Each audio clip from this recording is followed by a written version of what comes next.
arsalna min rasulin illa bilisani qaumi. Semua rasul diutus itu pasti sesuai kultur kaumnya. Saya punya sedikit cerita tentang kultur. Kultur itu nilai yang disepakati masyarakat, meskipun persepsi itu salah. Saya cerita sedikit tentang keunikan kultur. Nabi Yunus itu nabi. Di mana-mana nabi itu mengajak ke tauhid, ajaran yang benar. Dan dulu nabi itu nggak punya polisi, nggak punya densus, jadi nggak bisa nabi nyuruh yang nggak setuju tangkap, itu nggak bisa. Tapi punya Tuhan.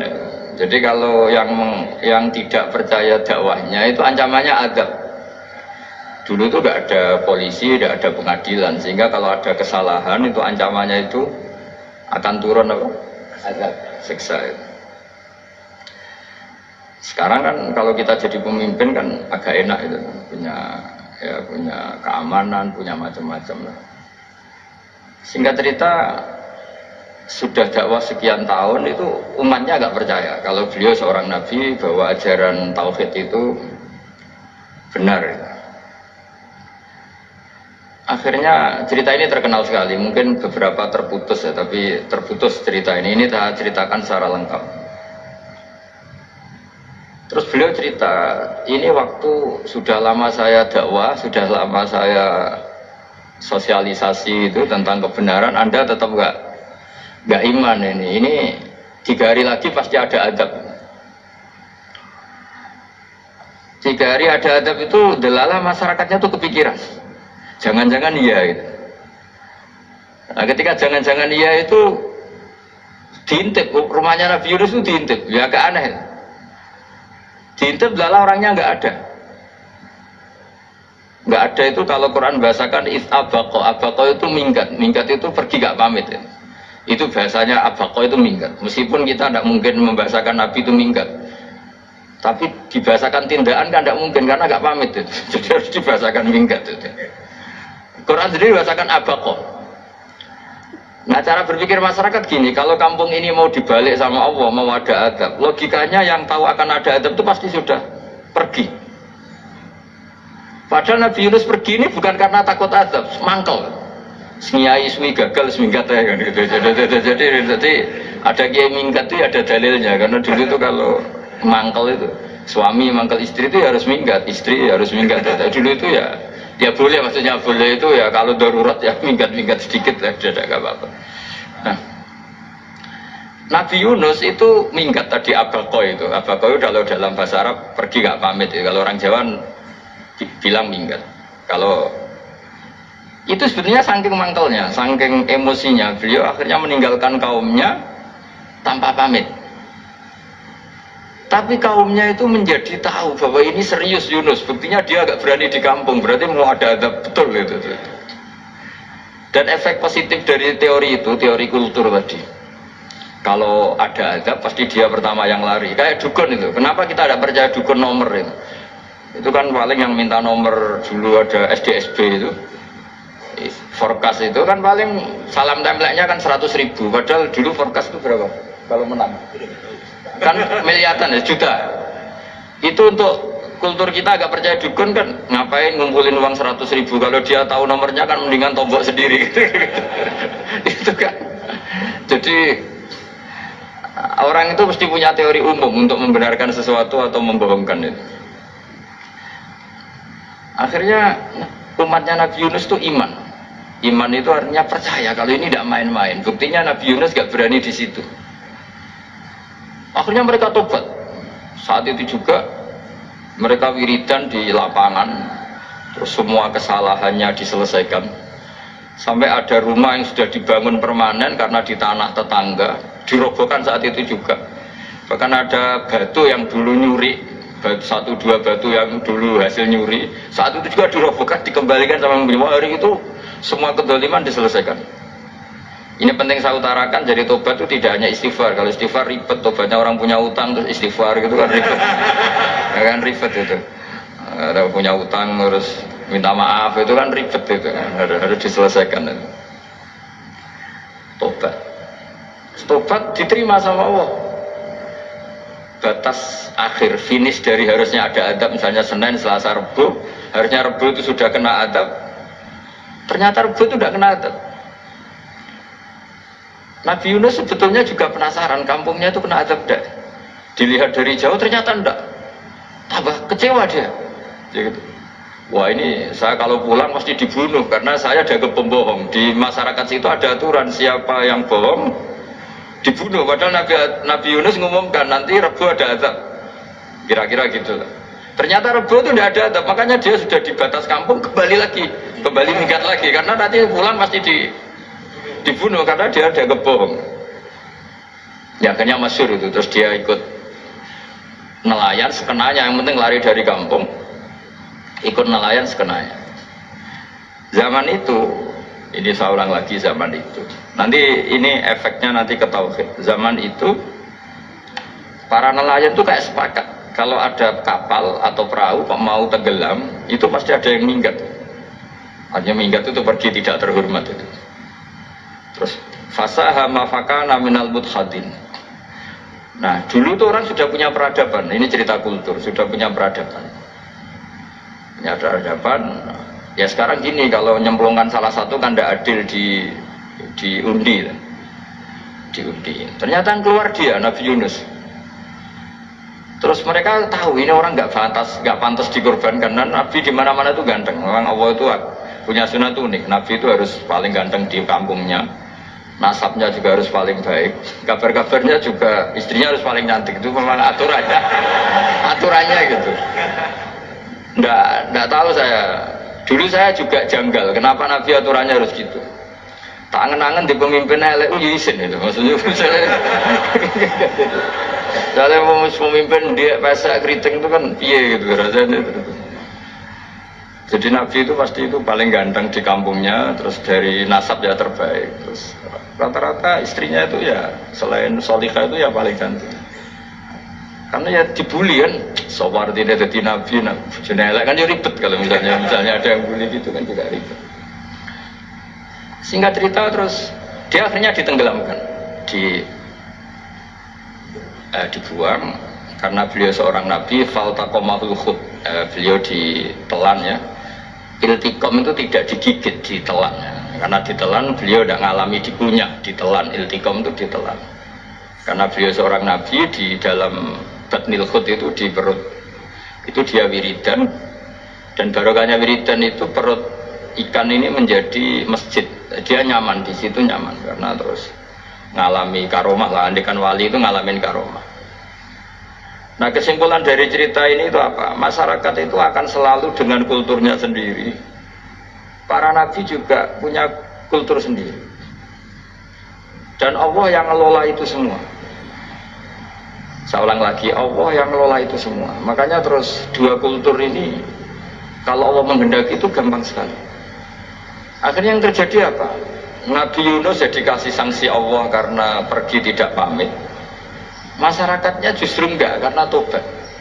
Dan tobatnya masyarakatnya ini karena kekeliruan Nabi Yunus. Keliru dengan makna bukan dosa.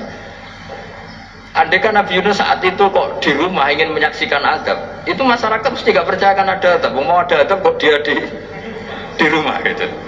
Jadi unik, Allah cara ngelola masyarakat itu unik. Nah, dari keunikan cara Allah ini kemudian lahirlah ilmu yang bernama ilmu tauhid, ilmu tawakal, ilmu pasrah nang pangeran gitu. Karena kemarin pas Pak Yusuf sama Bu Sulis sowan saya itu tak beri cerita, agama itu milik Allah. Sehingga teori yang dikatakan manusia itu ya teori saja, tetap semua itu di tangan Allah.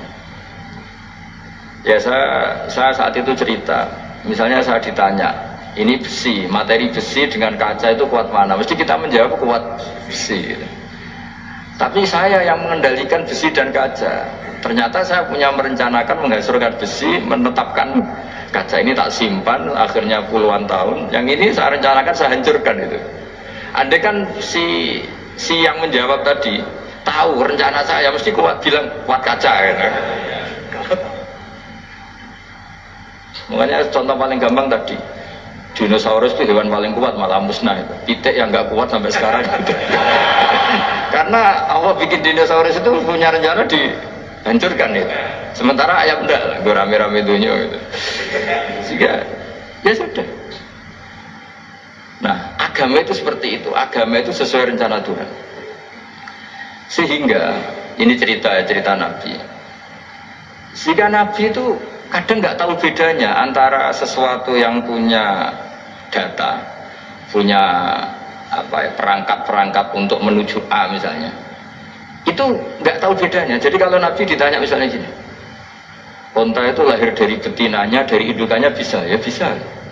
Lahir dari batu, jawabnya ya bisa. Kalau dia seorang Nabi pasti jawab bisa. Kalau Nabi loh ya, bukan direktur mandiri, Nabi. Itu mesti jawabnya bisa. Jadi kalau Nabi ditanya, mata air itu keluar dari bumi kedalaman 7 meter, bisa. Keluar dari sini, dari meja, jawabannya ya bisa. Karena Nabi itu saking dekatnya Allah, tahu betul bahwa perangkat di dunia ini tidak bisa mendikte Allah. Semua itu kehendak Allah. Logika yang terbangun Nabi itu sebenarnya gampang ya. Kalau kita teliti itu hanya gampang, itu sesuatu yang benar itu pasti bisa dijelaskan secara gampang.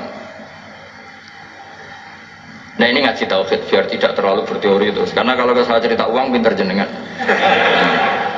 Dan saya tidak ingin pinter tentang uang. Tak beri contoh. Nah ini supaya nanti kalau sampean suatu saat meninggal ketemu Mungkar Nakir itu tahu cara menghadapi. Nanti tak warai tekniknya. Tak warai tekniknya. Bocorannya tadi. Makanya ada cerita agama ini baik sekali. Orang bocorkan ujian nasional itu kriminal, bisa ditangkap Pak Rosidin. Tapi agama ini pertanyaan Mungkar Nakir dibocorkan semua kiai, itu gak ditangkap sama Mungkar Nakir. Harusnya kan rugi karena ini pertanyaan, tapi semua kiai kan sudah membocorkan. Nanti pertanyaannya di kuburan itu man rabbuka, Tuhanmu siapa, agamamu apa, itu kan sudah dibocorkan. Tapi itu gak dianggap kriminal. Sementara kita sekolah SD, sekolah SMP bocorkan soal itu dianggap kriminal. Padahal kalau harusnya boleh. Maksudnya kalau menuruti teori itu harusnya boleh kan. Mau pertanyaan Mungkar Nakir saja dibocorkan kan. Ya tapi kan tidak ada itu. Harusnya boleh. Tapi kan terjadi gak ujian kalau dibocorkan itu. Aneh agama ini begitu baik. Pertanyaan yang taruhannya surga neraka saja dibocorkan. Kurang apanya baiknya agama ini? Pertanyaan sepenting itu dibocorkan. Dan kiai-kiai gak ditangkap sama Mungkar Nakir, ya ada itu.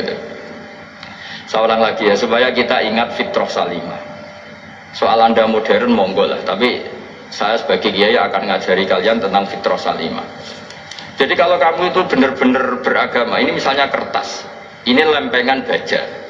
Kalau kamu beragama, kalau ditanya kuat mana, ya terserah jenengan. Karena bisa saja kertas ini aku punya niat tak simpan di arsip nasional. Baja ini tak niatkan, tak luluhkan, tak hancurkan.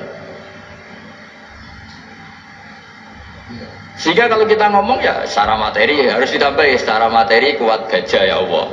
Tapi secara substansi jenengan ya terserah jenengan, monggo. Nah, di sini yang mulai orang lupa itu karena selalu menjawab pasti kuat baja. Kata pasti ini yang akhirnya orang menghilangkan teori beragama. Berdasar logika. Nah akhirnya para nabi, para wali itu ditanya. Saya punya kitab karangannya Abdul Hamid, orang alim. Kitab itu dulu saya ngaji lama sekali, sampai sekarang saya pelajarin. Manusia itu dijebak hukum adat, padahal adat itu ya tidak terlibat. Misalnya kalau ada telur jadi ayam normal itu. Ya tadi indukan unta melahirkan unta normal itu, indukan sapi melahirkan sapi normal. Tapi kalau para nabi itu bilang ya agak normal. Gak normal artinya tetap ada kekuatan Tuhan. Indukan unta tahu apa tentang unta? Dia punya kekuatan apa? Bisa melahirkan unta, bisa menciptakan unta di perutnya, bisa ada jantungnya, ada paru-parunya, ada ususnya. Dia bisa apa? Di situ ada tangan Tuhan.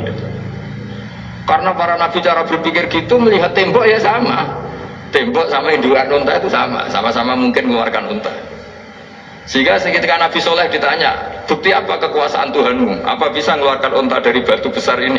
Jawabannya Nabi Soleh ya bisa, bisa.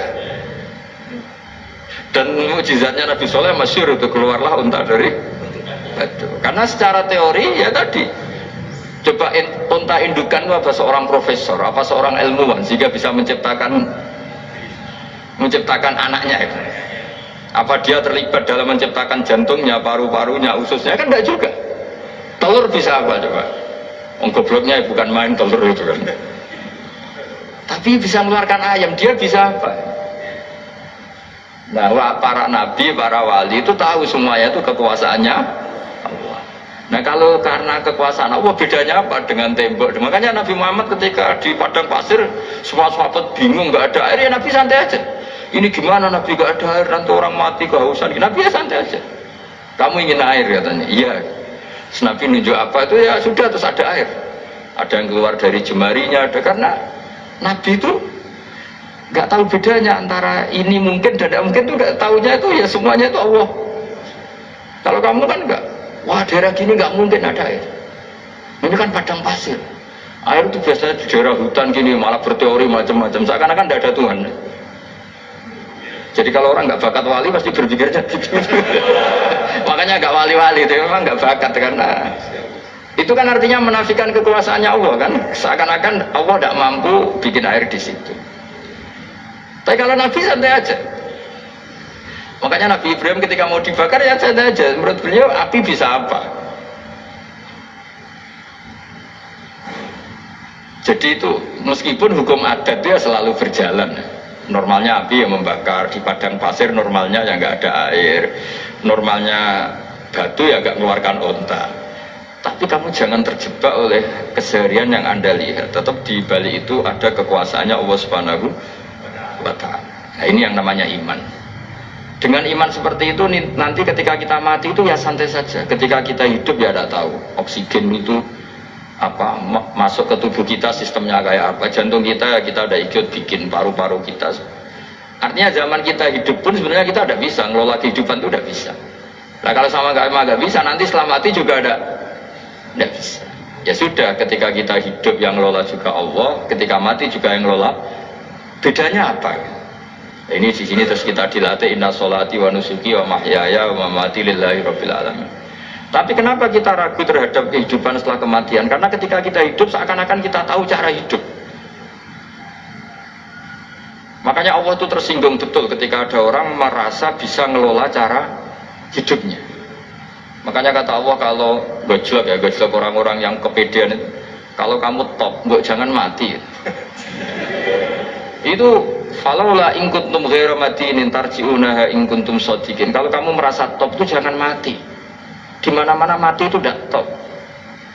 Falaula idza balaghatil hulqum wa antum hina idzin tanzurun. Mbok ketika nyawa kamu sudah sampai kerongkongan, kamu tarik lagi supaya kamu tidak mati. Mati itu tidak top.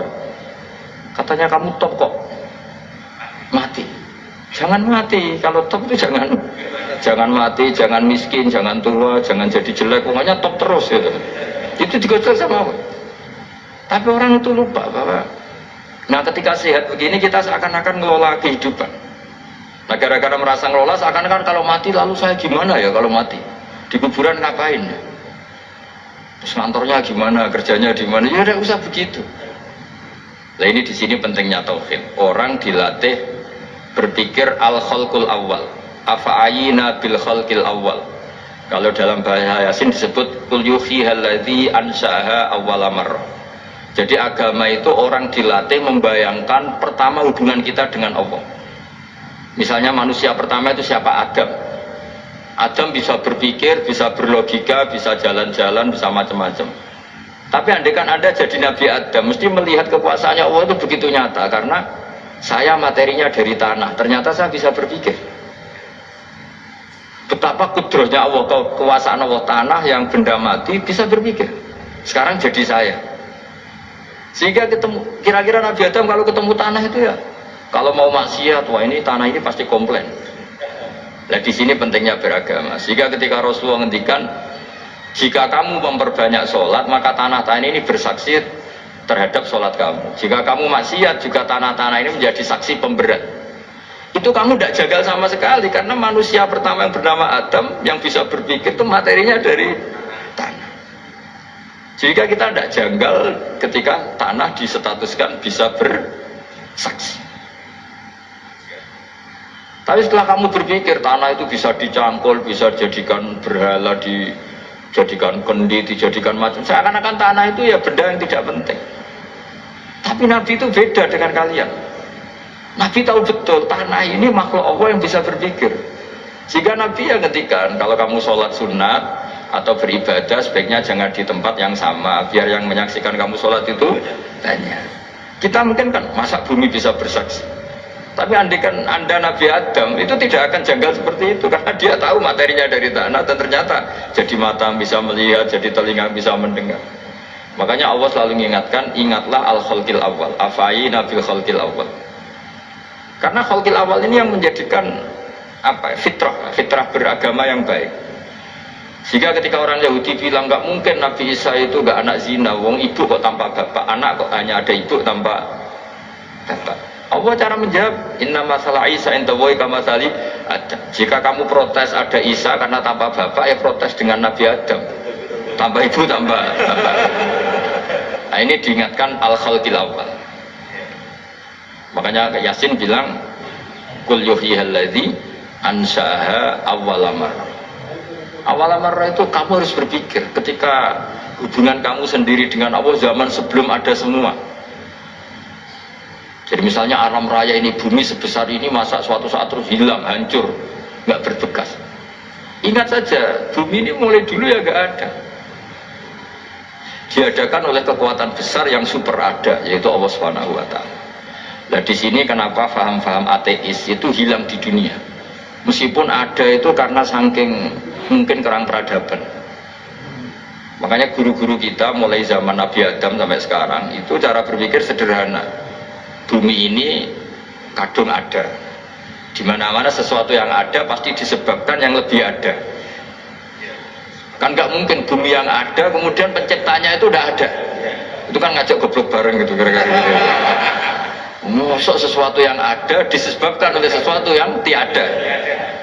Maka guru-guru kita ngajari pertama sifat Allah itu wujud, karena ini wujud super atau kausa prima, terus kiai bilang wajibil wujud. Wajibil wujud terjemahan berarti ya wujud super.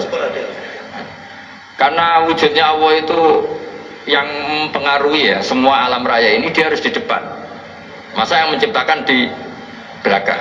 Makanya terus disifati qadim. Qadim itu harus lebih dulu atau awal. Makanya ketika Fir'aun ngaku Tuhan itu cara membatalkan Nabi Musa itu sederhana. Kalau kamu Tuhan berarti bapak kamu nggak ada Tuhan karena Tuhannya terlambat datang. Nah, itu langsung. Iya ya kalau ya kan berarti babanya dia tanpa Tuhan, kan Tuhannya baru kemarin. Aktenya baru diurus, aktenya baru diurus itu Tuhannya. Makanya Fir'aun itu akhirnya Nabi Musa punya pengaruh besar di kalangan punggawa Fir'aun. Karena ketika debat terbuka itu punggawanya dengar. Akhirnya mereka iman sama Nabi Musa. Ini disebut wa qala rajulun mu'minun min ali fir'auna yaktumu imana. Banyak yang diam-diam ini iman karena logika Fir'aun jadi Tuhan itu nggak masuk akal. Yang benar ada Tuhannya Nabi Musa. Nah orang-orang ini itu ya dibilang nggak loyal ya pokoknya dia iman. Dan dia juga yang ikut rapat. Besok Musa tangkap. Karena mereka sudah iman sama Musa terus sebelum eksekusi itu datang, ini datang ke Musa. Tadi malam saya ikut rapat, keputusannya Anda ditangkap mau dibunuh, jangan lari saja dulu. Jadi kan nggak bisa disebut pengkhianatan, kan ini orang baik. Jadi malamnya ikut rapat, besok Musa tangkap bunuh. Iya Nabi Musa, paginya sebelum di itu, Musa saya nanti malam ikut rapat, dan keputusannya Anda ditangkap dibunuh, kamu lari saja sekarang. Nah, kenapa iman? Karena logika yang dibangun Nabi Musa. Makanya ciri utama kebenaran itu bal naqdhifu bil haqqi 'alal batil fayadmaghuhu fa idza huwa zahid. Kebenaran sejati itu boleh diuji di mana saja. Dan Anda tidak usah khawatir kebenaran sejati itu kalah. Pasti menang. Kalau kebenaran itu kebenaran sejati pasti menang. Ya, di sini terus ada ulama-ulama kayak banyak lah termasuk di Indonesia kayak Pak Quraisyah kayak yang nyaman saja anak-anaknya di luar negeri karena merasa kebenaran sejati itu tidak akan kalah.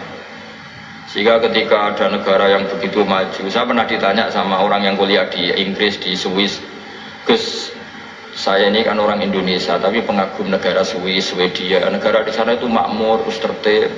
Bagaimana saya tetap mencintai Islam yang secara lahir itu Kadang-kadang beberapa negara Islam itu kacau. Ada seorang mahasiswa tanya gitu. Dia tanya cara ingat Allah. Dia membela Islam kira-kira gitu.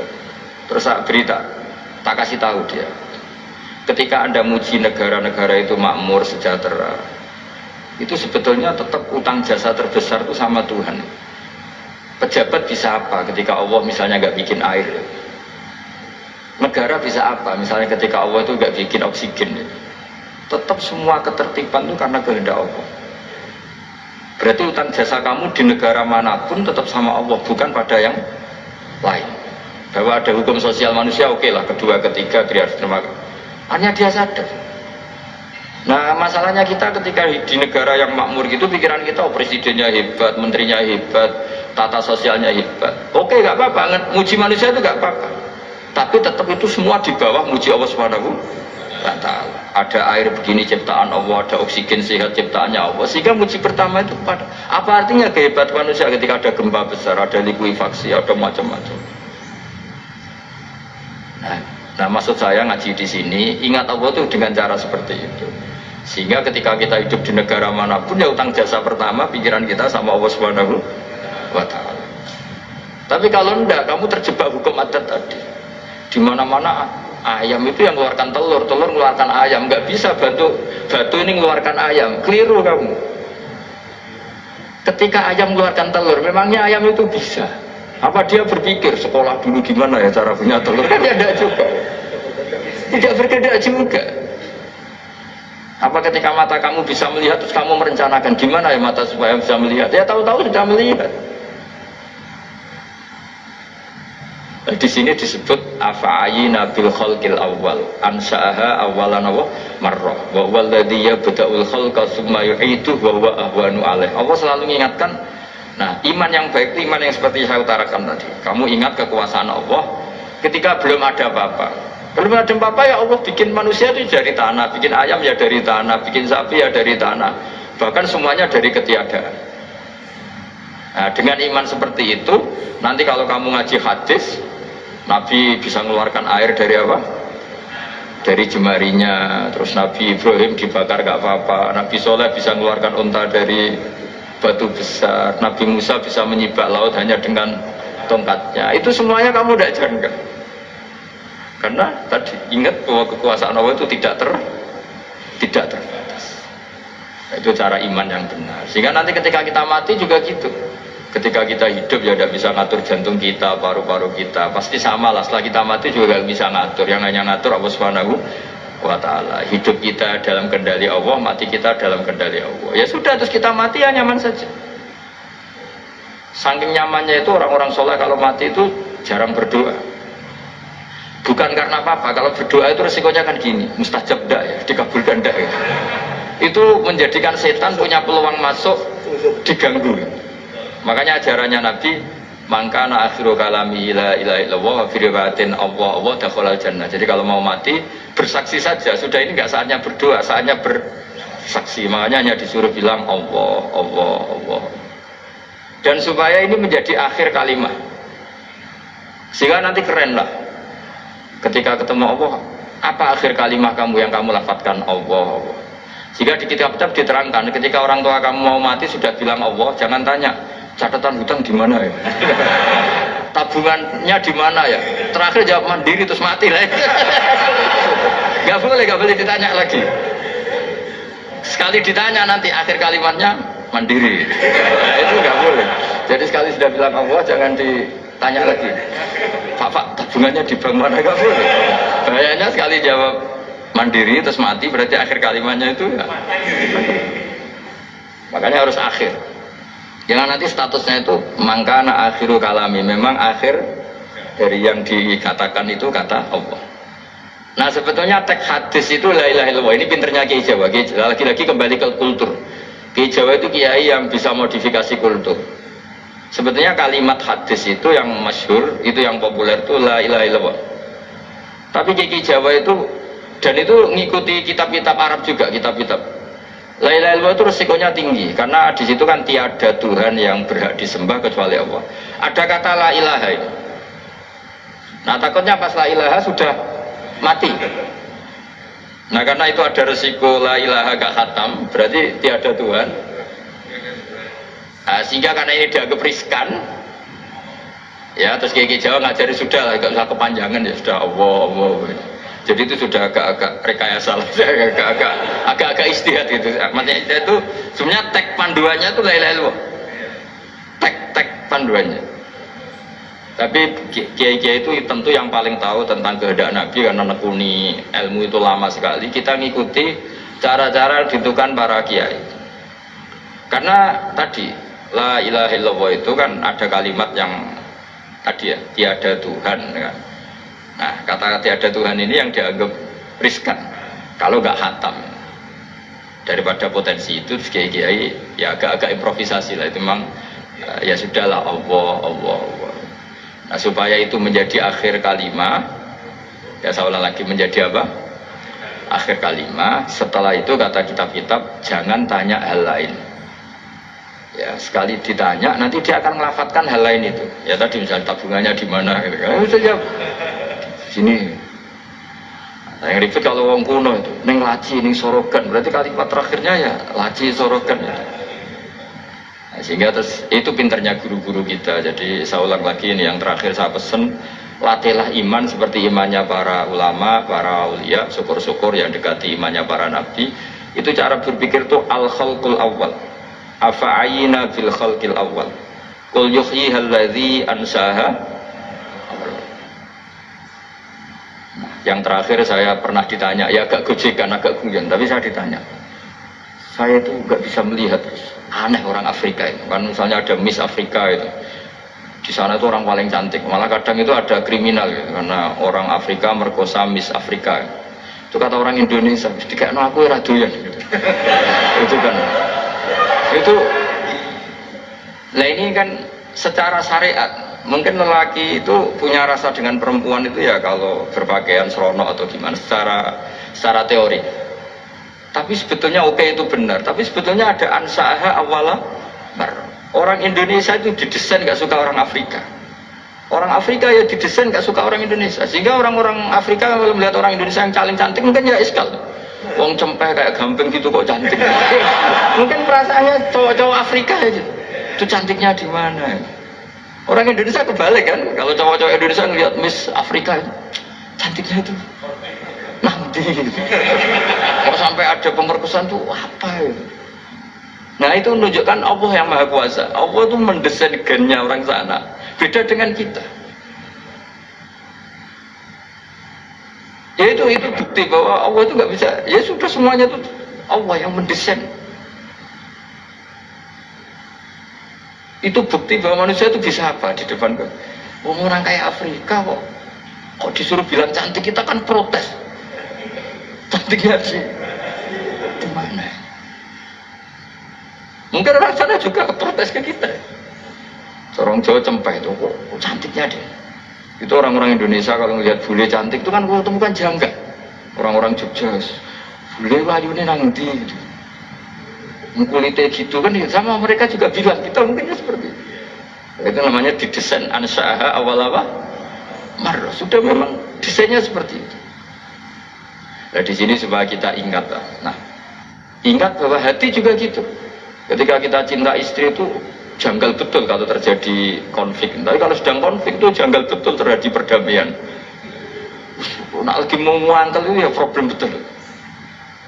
Nah ini di sini pentingnya iman. Orang terus disuruh berdoa ya muqallibal qulub tsabbit qalbi ala dini, karena kita tidak tahu cara berpikir.